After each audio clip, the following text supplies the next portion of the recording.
somebody. So you want somebody, I am the man. Well, ladies and gentlemen, perhaps this time Nails has bitten off a bit more than he can chew in Mr. USA, Tony Atlas. Let's go back to ringside. Here's Bill Anderson. What a fired-up Tony Atlas. This tag team bout is scheduled for 3 rounds. Introducing first at a combined weight of 418 pounds, the team of Pretty Boy Floyd and Firefighter Jim. Yeah, and you know the reason he's upset is because in the tournament, Coco Beware almost got injured by Nails. He put his body between the two, and I think there's a trouble brewing between Nails and Tony Atlas. And their opponents, introducing first the manager, Rico Suave. Oh, He no. represents at a combined weight of 487 pounds, Greg the Hammer Valentine and luscious Tommy Rich.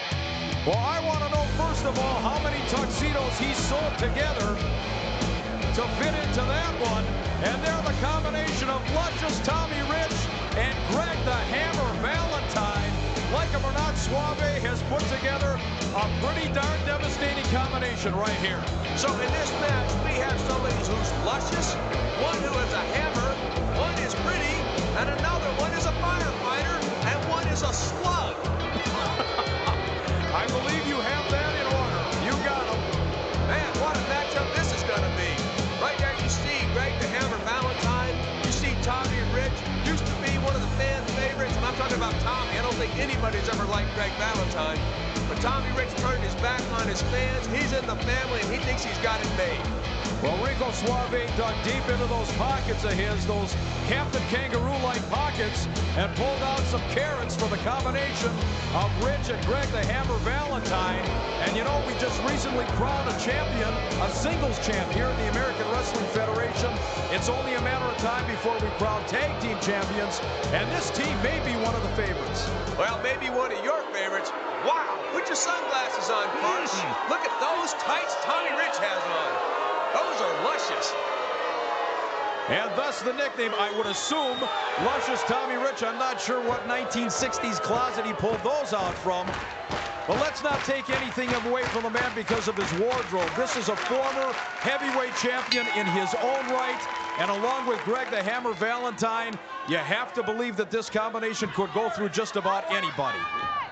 Well, I'll tell you right here, look at Tommy Rich using his weight advantage. He bent Pretty Boy Floyd backwards at about an 82-degree angle. This looks like an inexperienced kid, and it looks like Tommy Rich is going to eat his lunch if this kid isn't careful. Well, I did not hear the ring introductions as far as weight is concerned for Pretty Boy Floyd, but that has got to be minimum 60, 70 pounds he's giving up to Tommy Rich. See, Tommy's playing with him right here. It's almost like a cat playing with a mouse. But I also have to say in the American Wrestling Federation, anybody that's here had to get here going through a somebody. Well, there's no question about that, and Pretty Boy Floyd, he's backing up. He is none too eager right now to lock up with Greg the Hammer Valentine. I don't blame him at all. Well, Valentine just loves to do what his name says, hammer guys like Pretty Boy Floyd. We got the firebreaker on the outside, or firefighter, excuse me. Look at that hairdo by Pretty Boy Floyd. This guy's got to be tough with hair like that. Well, look at that. Oh, my goodness. Well, now that I see it from that camera angle, that really is something. Yeah, it's something, all right. Greg the Hammer Valentine, very methodical in his approach as he usually... Wait a minute now, Suave on the phone, probably ordering another jumbo pepperoni. Uh-oh, if he heard you say that, he'd be in here coming in again, busting in. Oh, belly to back.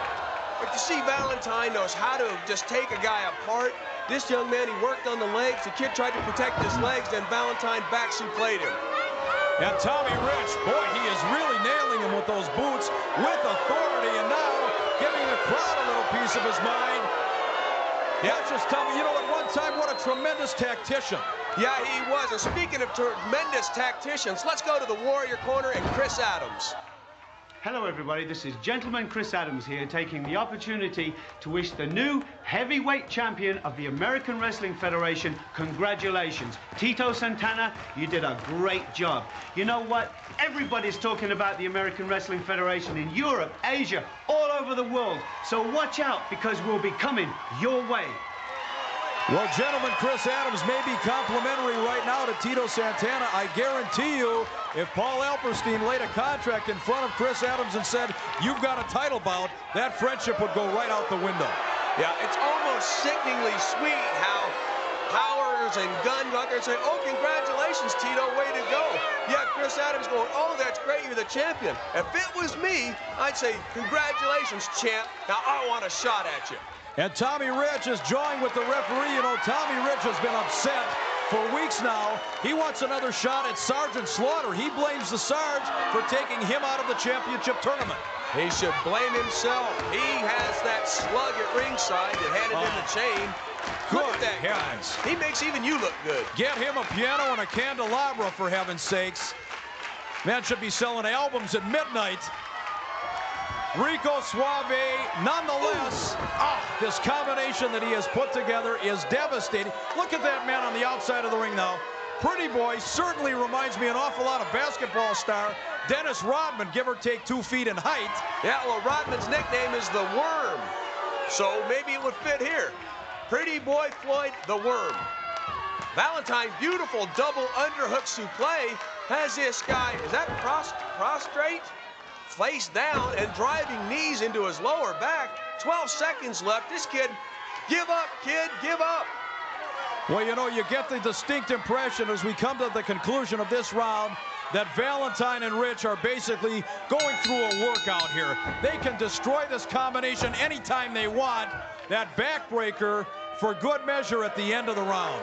Yeah, he gave him that backbreaker. He could have put him down, but I think he told Grunty, the referee, oh, he slipped. And he didn't want to hurt himself, so he dropped him on his knee. Nice of him to break firefighter Jim's fall with his knee. Yeah, real nice of him as Rico Suave enters the ring, ladies and gentlemen, to give his tag team a little bit of advice, I guess you would say. We invite you to stay with us. This tag team bout continues. You are watching the great action of the American Wrestling Federation, and we're coming right back. All right, tag team action continues. The combination of Greg the Hammer Valentine and luscious Tommy Rich in the ring right now is Firefighter Jim. This almost sounds like a beauty contest. You've got luscious, you've got Pretty Boy. Look at this kid fighting back. Firefighter Jim is not afraid of old Valentine. Somebody lit a fire under this guy, and he started fighting back with just too much hammer. Well, that has been the case throughout Greg Valentine's career. He has been too much for most of his opponents. Now, I'm not sure what happened there. His legs gave out. Valentine crushed him. The momentum took him to the ropes. Who's that? Oh, that's Mr. President, the Zap Man.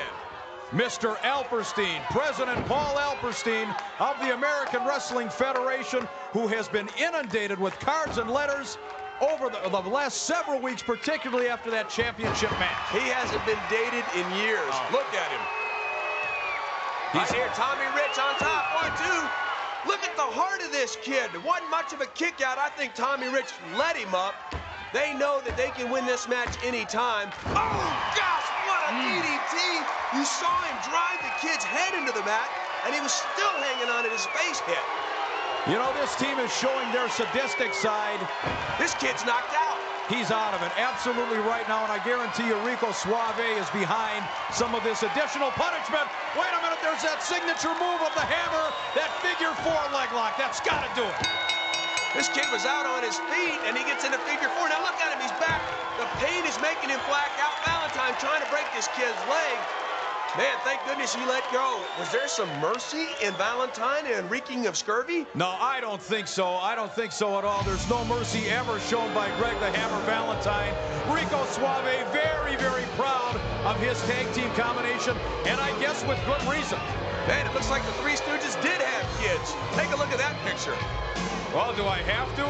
There's the president, Paul Alperstein, taking a very close look at this threesome. Yeah, there you see luscious Tommy Rich on your left. Greg the Hammer Valentine on your right. Man, they're snappy dressers. Valentine goes to the basics, drop, toe hold. He floats up. Now you see Tommy Rich right there with a lariat to the throat of firefighter Jim. These kids were outgunned from the beginning, figure 4, and that was the difference. And ladies and gentlemen, right now, I certainly do not envy Ken Resnick. He's standing by with this threesome.